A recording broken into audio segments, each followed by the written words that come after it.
Based here, and we're particularly happy today to be announcing our proposal, working with the state legislature in the next budget. We hope by next August to have in place a beginning of August, first weekend sales tax freeze, essentially a back-to-school sales tax holiday for all school supplies, as well as school-related clothing and computers. The idea being really twofold. One, to give families all across the state an opportunity to save a little bit more money on top of the great savings that they get from places like Kohl's and other great retailers across the state.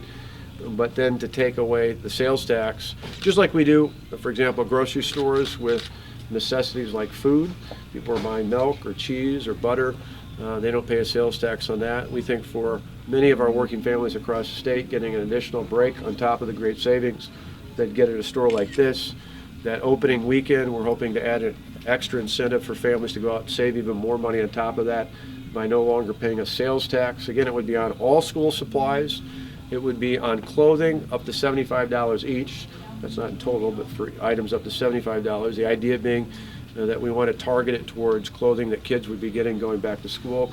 Obviously, someone buys a fur coat or something like that, that's not going to be entirely sales tax exempt. But for clothing items up to $75 each, and then for computer equipment up to $750.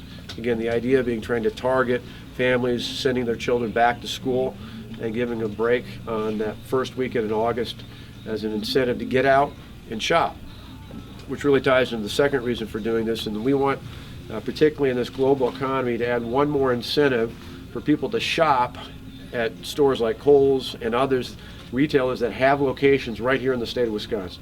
We think it's really important when you look at a store like this to think about all the people who work here and work in the corporate offices just down the way in Menomonee Falls, for companies that are willing to invest in people and physical assets like this store. We want to add one more incentive for the people of the state to come out and shop locally. We talk a lot about that when it comes to food. People wanting to get food at restaurants and at stores and other opportunities that are close by to where they're at. I think the same thing true. We want to shop locally, and we want to support businesses that do business in the state of Wisconsin. So that's really our focal point. This proposal is very similar to one that a number of members of the Assembly and Senate, the lead authors this last time around were Nancy Vandermeer in the State Assembly, Devin Lemieux in the State Senate. He had a broad base of members of the legislature. Janelle, thank you for being here. Oh, Devin's right there. Devin's right here. Devin was the author in the State Senate. You can come on up if you want. Come on up, Joe. Are here with us as well. They proposed nearly identical proposals to what we're suggesting today.